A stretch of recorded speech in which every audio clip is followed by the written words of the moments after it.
Hi there, this is a piece of audio content that is only available in full over at patreon.com/ElwoodCityLimits. We wanted to give you a little bit of a preview to show you what you might be missing out on. You can join us for as little as $1 under the Pay What You Want model at patreon.com/ElwoodCityLimits and get access to over dozens of hours of content, including every episode of For the Kids, a PBS Kids podcast. We appreciate you listening, whether you're a patron or whether you're listening on the free feed. You're under no obligation to join, and thank you very much for checking out this preview. But if you'd like to know what these episodes and extra content sounds like, here's a little bit of a sneak peek. But especially the ECL Origin series, some of the shows that we've talked about so far demonstrate how you can miss a lot in 5 years. And yes. So I am definitely coming into this as a novice, although I do have a little bit of history with it. But Lucas, since this is your pick, tell me about when and how you discovered Naruto and what exactly it was about the animation in Naruto that spoke to you at a young age.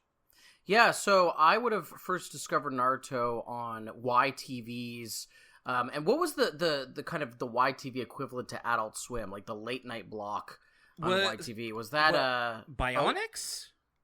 Yeah, I believe it would have been the YTV Bionics block. It would have been like, it would have played at like 11 p.m. or very late at night, given that, it's not that mature of a show, but it would still be playing kind of after hours.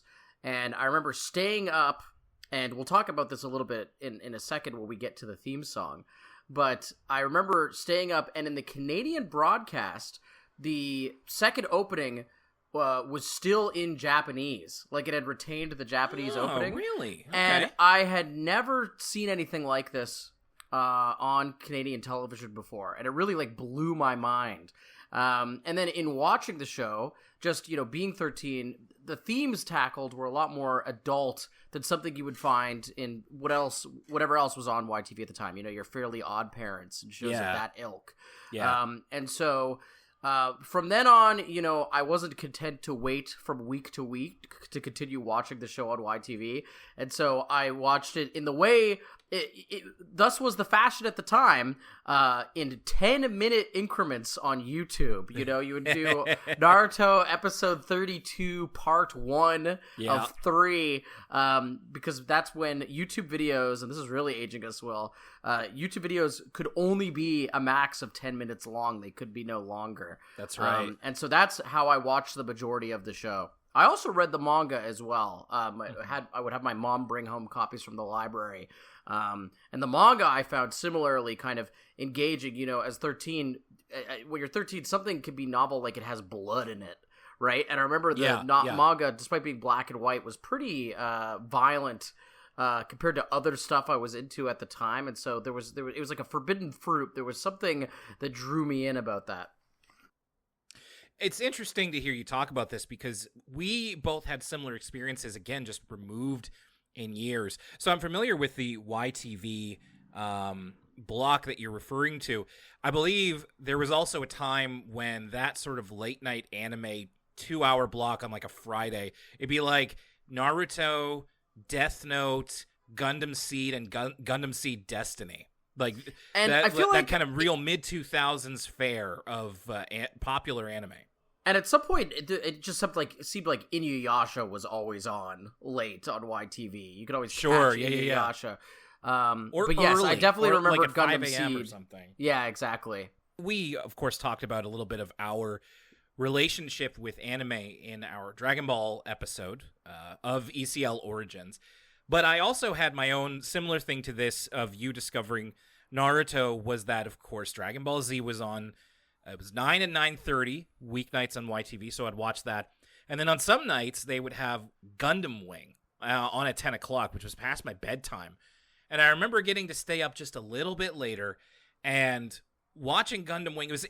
You reminded me when you said that they kept the Japanese opening of Naruto on the YTV broadcast. They did the same thing, obviously, for the American and North American airing of Gundam Wing.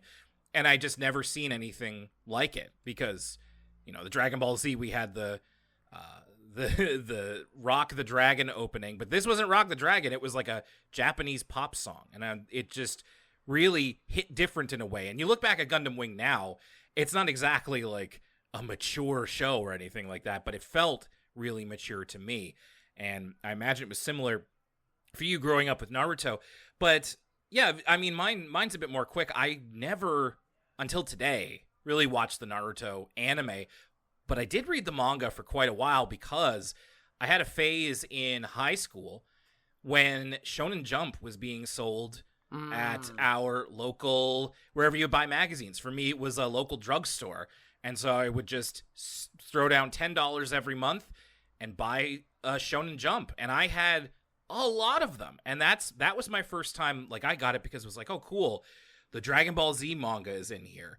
But through that, I discovered One Piece, Shaman King, Hikaru no Go, Sandland, and Naruto. And Naruto was one of the ones that really stood out to me. I came in at a really good time. It was just after the beginning and then up to, I think it was during the like ninja exam arc. So like before the episode that we watched today. But I read quite a bit of it and I really liked it. So I just never really went into the anime, and we can get into the reasons for that a little bit. So this whole thing and Naruto's importance as like a global phenomenon kind of passed me by. I was just a tiny bit too old for it. Yeah, are you familiar with the concept of the Big Three, Will?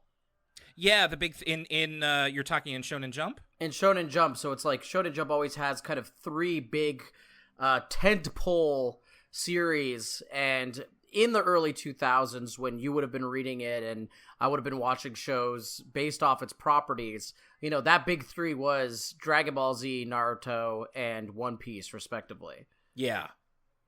And then there would be some who would come in, like, I was just watching a video this morning. I think, was Bleach one of them for a little bit? Oh, you know what? I might be mixing up my timeline here. I feel like Bleach definitely was one of them for a little bit. Yeah. I always, quick aside about Bleach, I remember there was Bleach kids at my school back when I was, a diehard Naruto fan. And I remember thinking the Bleach kids were weird. I was like, I tried watching Bleach, but I couldn't make heads or tails of it. And I feel like it's come back or something. They're like finishing Bleach. Because it's infamous for kind of being a show that went off the rails. But yes, right. that was definitely one of the big three at a certain point. Okay, that's going to do it for now. But we will see you next time on Elwood City Limits or at patreon.com/ElwoodCityLimits if you decide to join us. Thank you very much and have a great week.